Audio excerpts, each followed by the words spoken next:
Have you ever wondered which bird in Scotland is so rare, so mysterious, that even most locals have never seen it with their own eyes?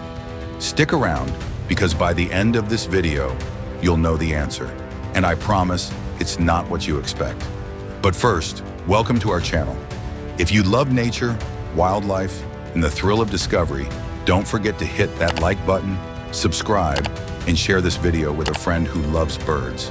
And hey, while you're watching, drop a comment below. Which of these Scottish birds do you think will be your favorite? Now, Scotland may be famous for castles, bagpipes, and a wee bit of whiskey, but today we're exploring something even more magical. Hidden among the misty Highlands, rugged cliffs, and lonely islands are 15 rare bird species. Creatures found here, and in some cases, nowhere else on Earth. From mighty eagles soaring above ancient glens, to tiny songbirds that carry secrets of the forest, each bird tells a story of survival, beauty, and wonder. Some are fierce, some are funny, and some, well, they're downright bizarre. So grab a cup of tea, get comfortable, and let's begin this unforgettable journey through Scotland's rarest skies. Picture this. You're standing on a lonely ridge in the Scottish Highlands, wind whipping through your jacket, when a giant shadow glides silently above you. For a heartbeat, you think it's an airplane, maybe even a drone. But then you look up, and there it is, the golden eagle, Scotland's king of the skies. With wings stretching more than 7 feet across, this raptor is built for power and grace. Its feathers shimmer with rich browns and flashes of gold around the head, like it's wearing a royal crown. Seeing one soar above the glens is like stepping back in time, into a world where nature still reigns supreme. And make no mistake, the eagle rules here. Golden eagles are master hunters. From hundreds of feet up, they can spot a rabbit or hare moving in the grass. Then with a sudden tuck of their wings, they dive. In that dive, they can reach the speeds up to 150 miles per hour. Faster than most cars, and let's be honest, the rabbit doesn't stand a chance. Talk about the ultimate silent assassin. But here's a fun twist. Despite their fierce reputation, golden eagles are also devoted parents. They build massive nests on cliffs, sometimes returning to the same one for decades, adding new branches each year until it can weigh over a ton. Imagine inheriting that kind of family home. And in Scottish folklore, these birds weren't just predators. They were messengers between the earth and the heavens. Warriors once believed the eagle's shadow was a blessing, a promise of courage before battle. Today, thanks to careful conservation, golden eagles are making a comeback in Scotland. They were once nearly wiped out by hunting, but now patient bird watchers who trek to the Highlands or the Hebrides may be rewarded with a glimpse of this majestic predator. It's a rare and unforgettable sight, the kind of moment that makes you catch your breath. So here's my question for you. If you had the chance to see a golden eagle soaring across Scotland's skies, what would you feel first? Fear, admiration, or pure awe? Drop your answer in the comments below. And while the golden eagle is Scotland's largest and most powerful bird, our next species couldn't be more different. Small, secretive, and found nowhere else in the world, it's a true Scottish original, the Scottish Crossbill. Now, from the giant king of the skies, let's zoom way down to something much smaller, but every bit as special. Meet the Scottish Crossbill, the only bird found exclusively in Scotland. That's right, you can't see this little guy anywhere else on Earth. Think of it as Scotland's own feathered national treasure. At first glance, you might mistake it for a regular finch, but look closer at the beak. The tips of the upper and lower bill actually cross over each other, like scissors that don't quite line up. It looks odd, almost like the bird's orthodontist made a mistake. But in nature, that flaw is genius. The cross-shaped beak lets the bird pry open pine cones to get at the hidden seeds inside. No other bird does it quite like this. It's a perfect example of how evolution can turn something strange into something brilliant. The males are usually reddish, while females are more greenish or brown. They live in Scotland's old pine forests, especially in the Highlands, where they spend their days calling out with a distinctive chip-chip that birdwatchers learn to recognize. In fact, the call is often the easiest way to tell them apart from their close cousins, the common and parrot crossbills, which sometimes wander into the same forest. Without the sound, even experts can get confused. Here's a fun fact. The Scottish Crossbill may be small, but it plays a big role in the ecosystem. By feeding on pine seeds, it helps control forest regeneration, making sure the trees don't overwhelm the landscape. And despite its modest size, it's tough. These birds often nest in the coldest months of winter, raising chicks while snow still blankets the Highlands. Talk about hardy Scots. Now for a mini twist. Did you know the Scottish Crossbill was only recognized as a distinct species in the year 2006? Before that, scientists thought it was just another variation of the Crossbill family. So in a way, it's Scotland's newest bird, even though it's been here for thousands of years. So if you were wandering through a pine forest and heard that sharp chip-chip call, would you stop and search for the tiny bird with the odd beak? Or would you just keep walking, not realizing you'd missed Scotland's only truly unique bird? Let me know in the comments. And speaking of unique, our next bird takes us out of the trees and onto the open moors.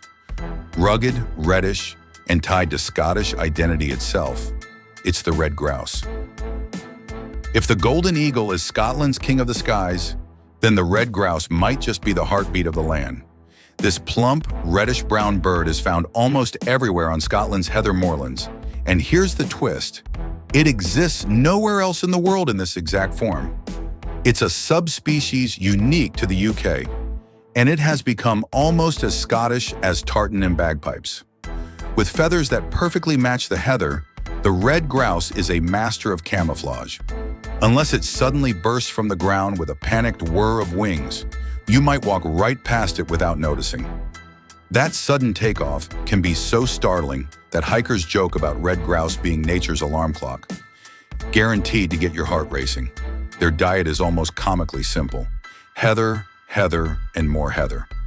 These birds are so tied to the plant that their survival depends on healthy moorlands. And when the heather blooms purple in late summer, the grouse blend in so well that spotting one feels like finding a moving patch of the landscape itself. Now here's a fun fact. The red grouse has played a surprisingly big role in Scottish culture and economy.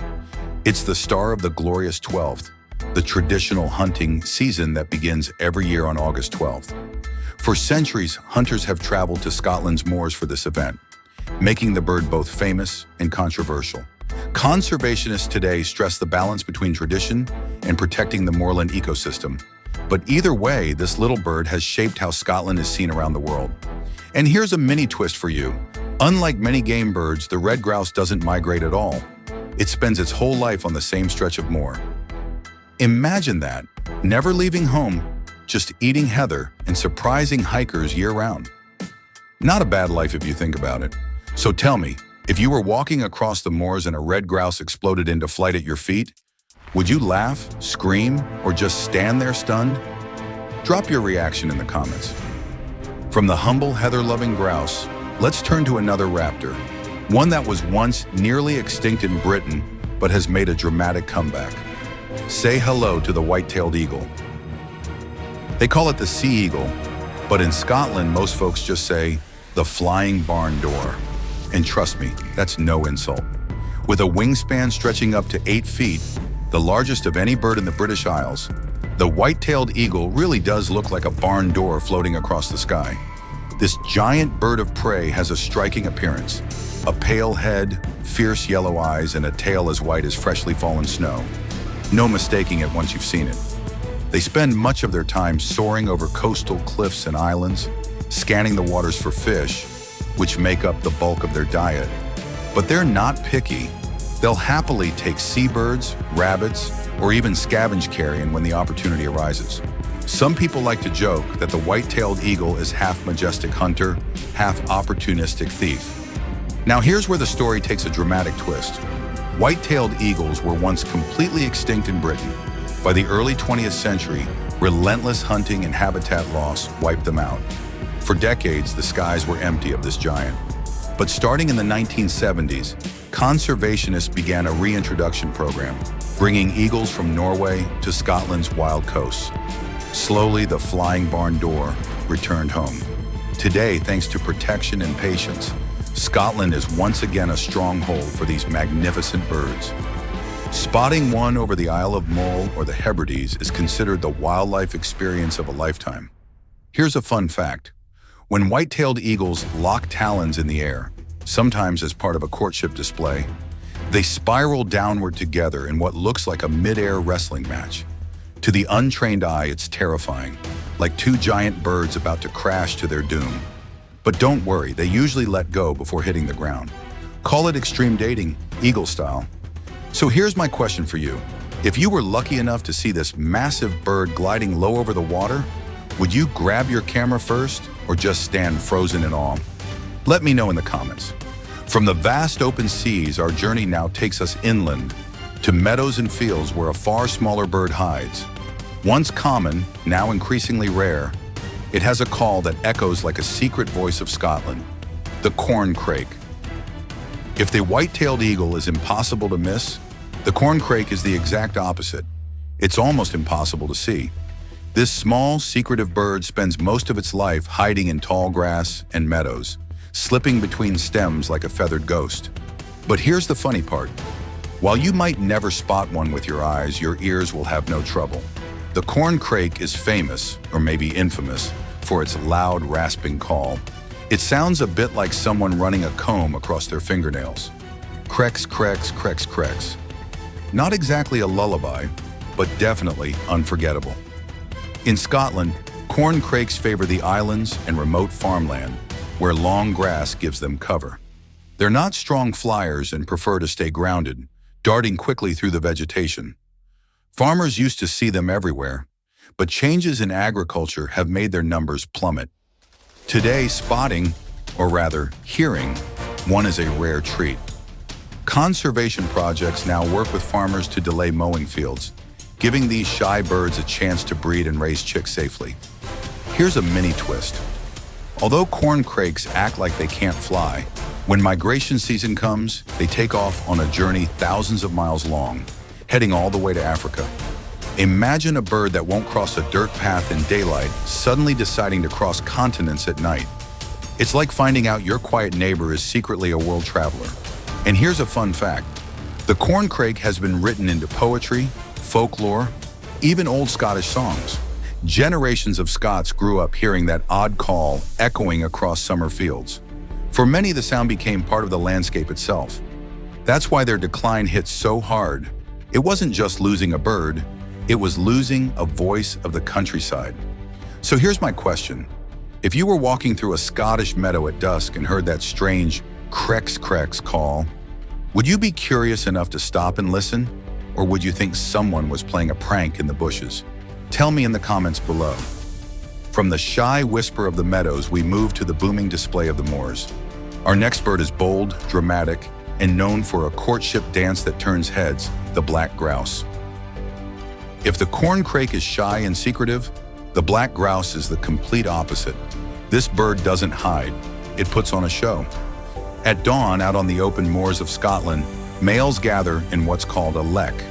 Picture a natural stage where dozens of birds strut, fan their lyre-shaped tails, and make bubbling, cooing, and hissing sounds that echo across the valley. It's half beauty pageant, half wrestling match, and entirely unforgettable. The male black grouse is striking. Glossy black feathers that shine with a blue sheen in the sunlight. Bright red wattles above the eyes and a snowy white undertail that flashes like a signal flag. Females, on the other hand, are brown and camouflaged, practical and modest compared to the show-offs.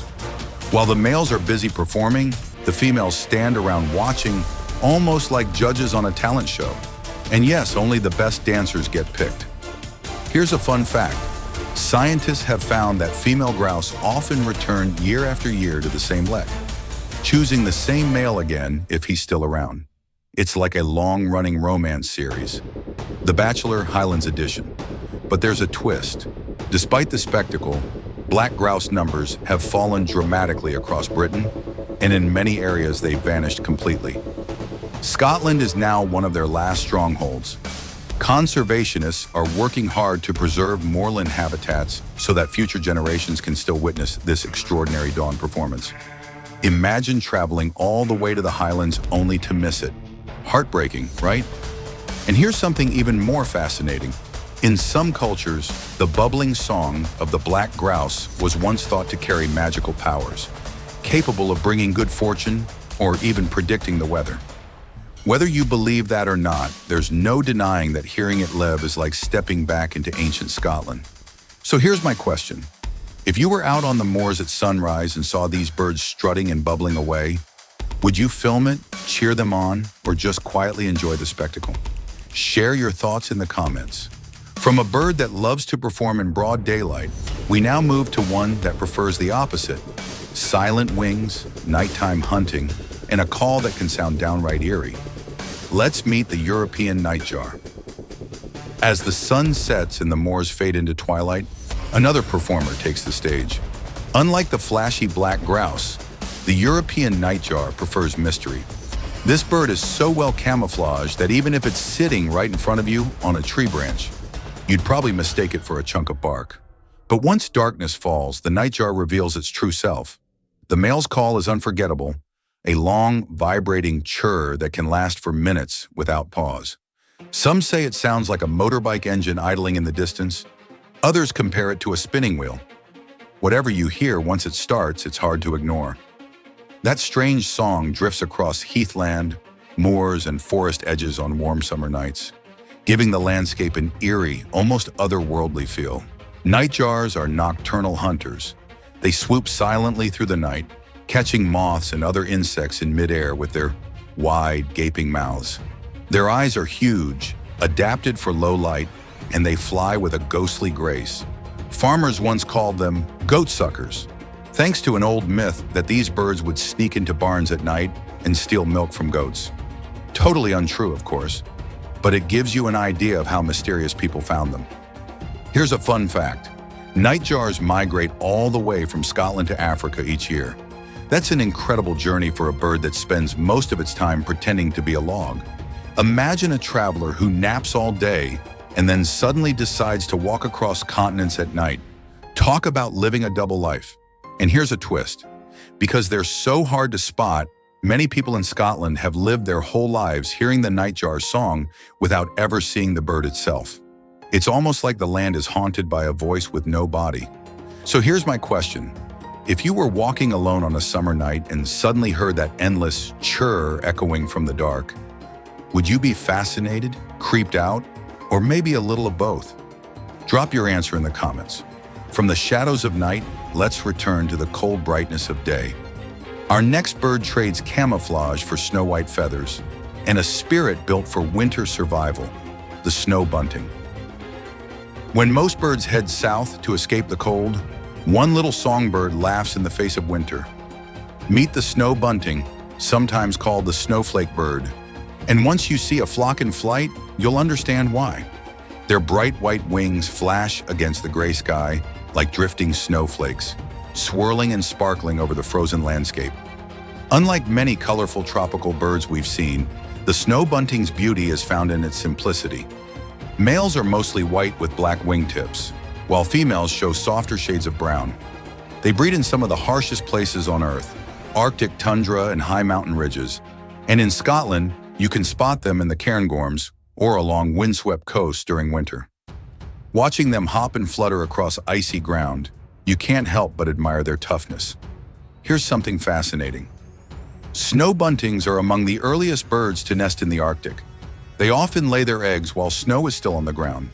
The female tucks herself deep into a rock crevice lined with feathers and grass, sometimes even adding bits of fur from other animals to keep the nest warm. Meanwhile, the male works tirelessly to bring her food. Talk about devotion. Forget flowers and chocolates. This guy delivers dinner in freezing winds. Now for a mini twist. Because of their snowy camouflage, snow buntings can suddenly appear right at your feet without you noticing. Hikers in the Highlands often report being startled when a patch of snow suddenly takes flight. One moment you're admiring the landscape, the next you realize it's alive. Fun fact, during migration, these little birds can travel thousands of miles in flocks that move like living snowstorms. And despite their delicate look, they're incredibly hardy. Some scientists even call them the harbingers of winter, because when snow buntings show up, you know the cold is here to stay. So if you stumbled across a flock of snow buntings swirling across the Scottish hills, Would you pull out your camera? Or would you just stop, breathe, and soak in the magic? Tell me in the comments. From tiny snowflakes on wings, we now move to a giant of the forest. Secretive, powerful, and almost prehistoric in appearance, the mighty Capercaillie awaits.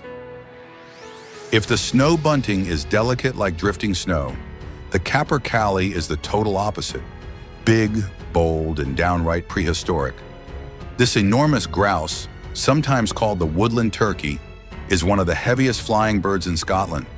When a male Capercaillie struts through the pine forest, tail fanned, beard of feathers bristling, and wings spread wide, it looks like something straight out of the dinosaur age.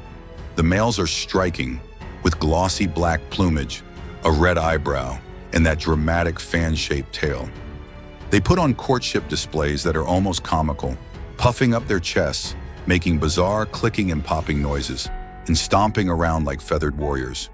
To the females, smaller and camouflaged in brown, it's the ultimate performance.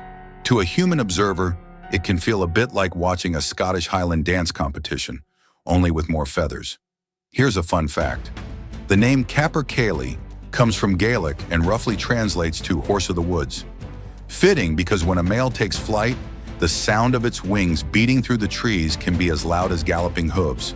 And yes, it's enough to make an unsuspecting hiker jump out of their boots. But here's a twist. The Capercaillie was once extinct in Scotland, wiped out by deforestation and hunting. It was reintroduced in the 19th century, and though it has made a comeback, its population is still fragile today. Habitat loss and disturbance remain serious threats, making this bird both a symbol of survival and a reminder of how delicate nature can be.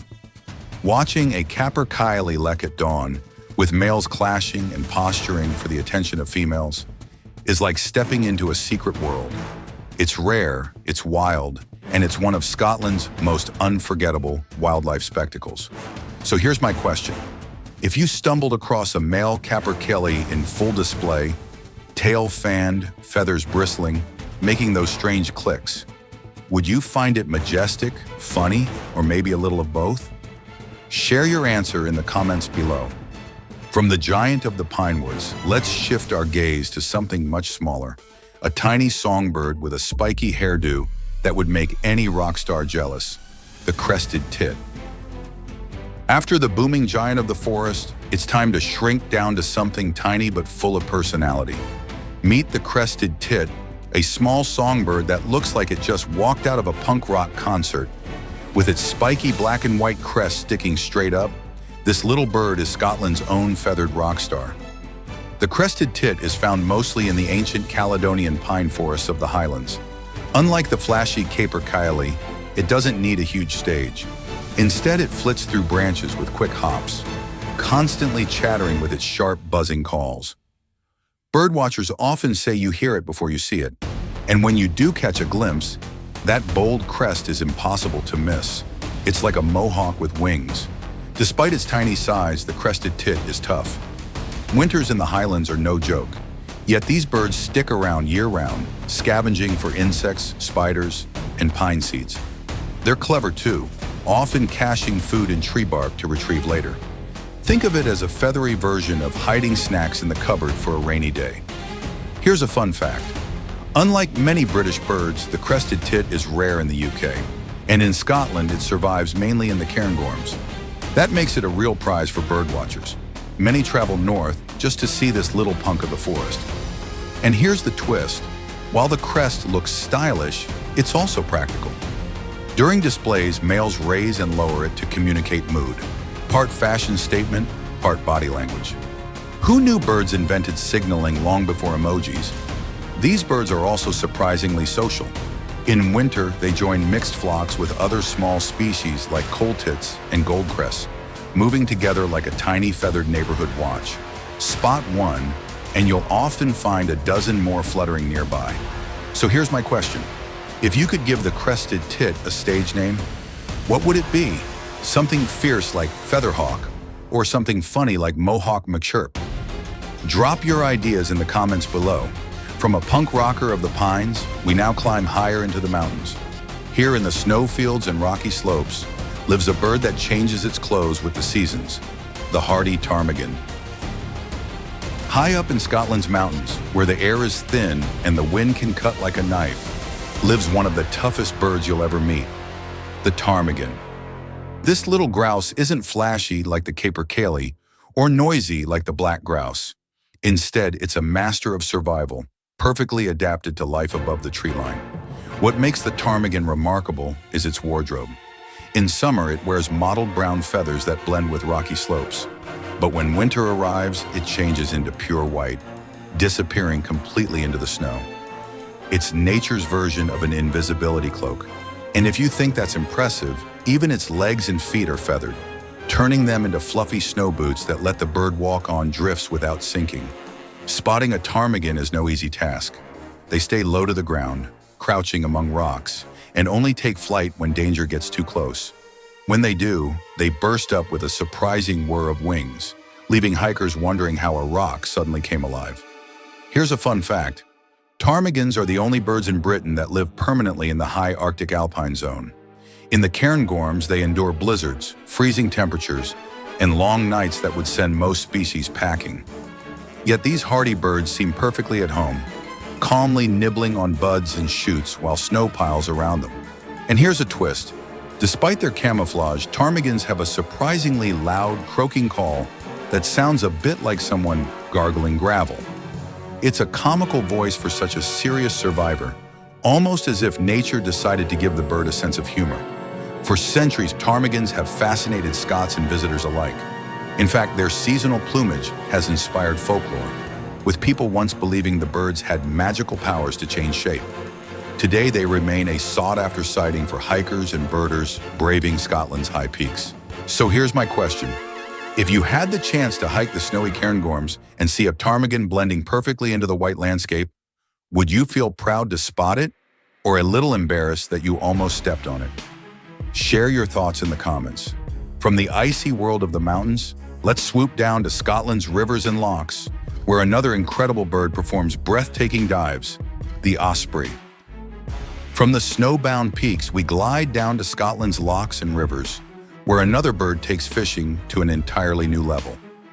Meet the osprey, sometimes nicknamed the fish hawk. And believe me, once you see this bird in action, you'll never look at fishing the same way again. The osprey is a striking raptor with a white head, a bold dark eye stripe, and long wings that bend slightly like a gull's. Unlike the mighty golden eagle, it isn't built for brute strength. It's built for precision. Hovering high above the water, it watches patiently until, splash! It dives feet first, piercing the surface and grabbing a fish with its razor-sharp talons. Sometimes it comes up struggling with a trout almost as big as itself, dripping wet but triumphant. If fishing were an Olympic sport, the osprey would win gold every time. Here's a fun fact. Ospreys have a special reversible outer toe, letting them grasp fish with 2 toes in front and 2 behind. That grip is so strong that once a fish is caught, escape is almost impossible. They even turn the fish head first in flight to make it aerodynamic, nature's own fishing aerodynamics lesson. And here's a twist. Ospreys were once extinct in Britain, wiped out by hunting and egg collecting in the early 20th century. But in the 1950s, a few returned naturally to Scotland. And since then, with help from conservationists, their population has rebounded. Today, places like Loch Garten are famous for osprey nests, where visitors gather every spring to watch the drama of hunting, nesting, and raising chicks unfold. Ospreys are also world travelers. They migrate thousands of miles, spending summers in Scotland and winters as far away as Africa. Imagine commuting across continents twice a year just for dinner. That's dedication. So here's my question. If you could witness an osprey diving headfirst into a loch and rising with a wriggling fish, would you clap like you'd just seen a magic trick, or would you quietly savor the moment in awe? Tell me in the comments. From Scotland's freshwater hunters, let's head to the open seas, where a different kind of diver rules the cliffs. Sleek, spectacular, and famous for its dramatic plunges. It's time to meet the northern gannet. Out on Scotland's rugged coasts, where the sea crashes against towering cliffs, you'll find one of the most spectacular aerial performers in the bird world, the northern gannet. If the osprey is a skilled fisherman, The gannet is an extreme diver, a daredevil of the open ocean. With pure white plumage, jet black wingtips, and a golden yellow crown, the northern gannet looks elegant in the air. But don't let that calm appearance fool you. When it spots a shoal of fish, the bird transforms into a living missile. Folding its wings tight, it plummets from heights of up to 100 feet, hitting the water at nearly 60 miles per hour. It's like watching a feathered torpedo vanish into the waves. A few seconds later, up it comes, fish clamped firmly in its beak. Here's a fun fact. Gannets have built-in crash helmets. Well, sort of. Their skulls are reinforced, and their nostrils are inside their mouths instead of on their beaks. This allows them to dive at insane speeds without knocking themselves unconscious. Nature's engineers thought of everything. Scotland is home to some of the largest gannet colonies in the world. St. Kilda and Bass Rock are legendary, hosting tens of thousands of birds. When you see them all together, the cliffs turn white, not from snow, but from countless nesting gannets covering every ledge. The sound, the smell, the sheer energy, it's overwhelming and unforgettable. And here's a twist. For centuries, Scots harvested young gannets, known as guga, as food, a practice that continues on a very limited scale today in Ness on the Isle of Lewis. While it may sound unusual to outsiders, it's a tradition rooted deep in island culture.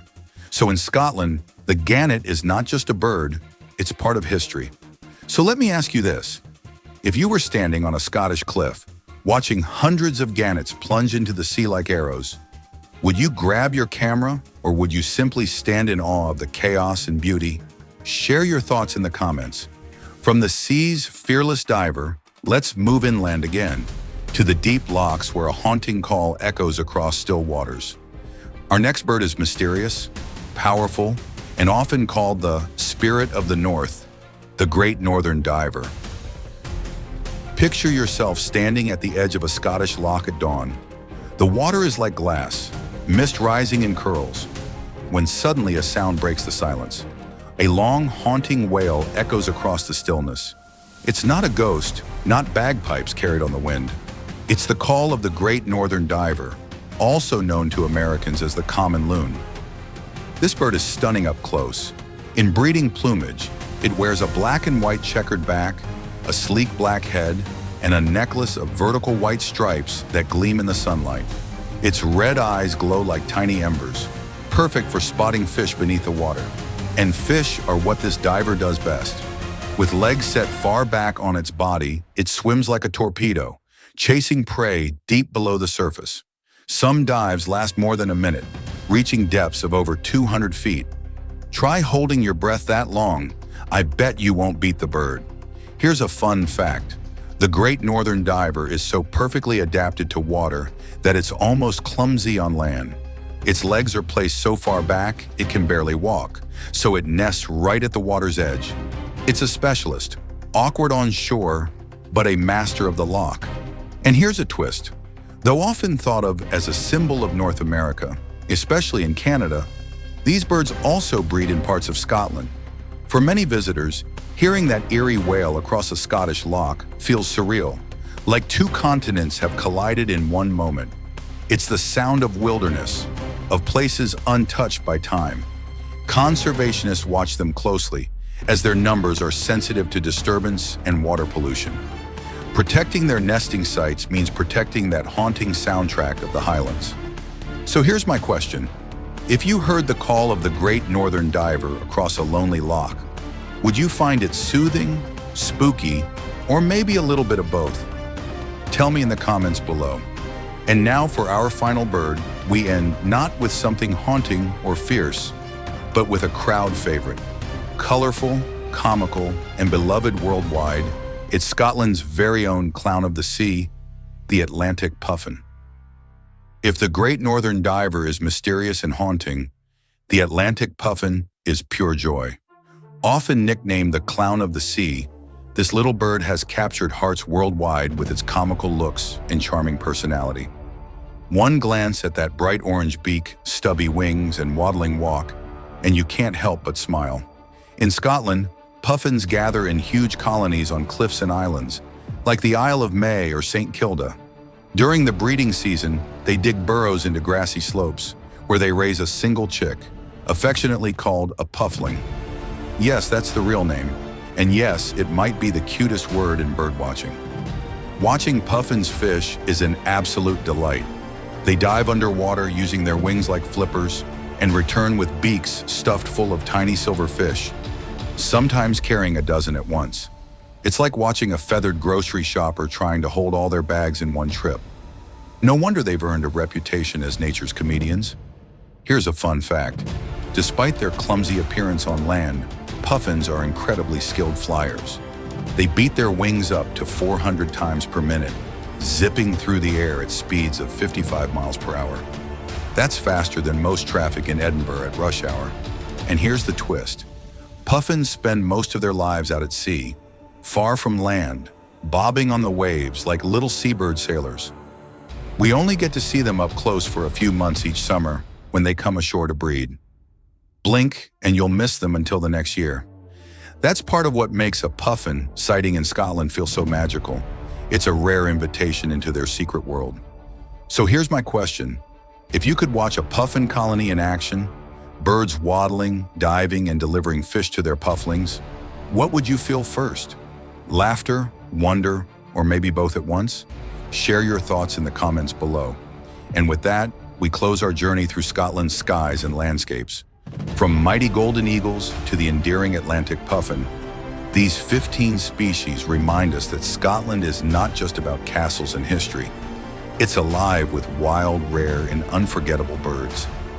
Don't forget to like, subscribe, and tell us in the comments which bird stole your heart. And maybe, just maybe, plan your own adventure to see them in the wild. And there you have it, 15 of Scotland's rarest and most remarkable birds. From the mighty golden eagle ruling the skies, to the tiny Scottish crossbill found nowhere else, to the comical Atlantic puffin that always steals the show, each one is a reminder that Scotland's wild places are full of wonder. These birds aren't just beautiful to look at. They tell stories of survival, of ancient traditions, of the delicate balance between people and nature. Some are fierce predators, some are shy songbirds, and some, well, they're just plain funny. But together they make Scotland one of the most unforgettable birding destinations on Earth. If you enjoyed this journey, please give this video a thumbs up, hit that subscribe button, and share it with a friend who loves nature as much as you do. And most importantly, tell us in the comments, which of these 15 birds captured your imagination the most? Was it the eagle, the grouse, or maybe the puffin with its armful of fish? We'd love to hear your thoughts. Thank you for joining us on this adventure through Scotland's skies and moors.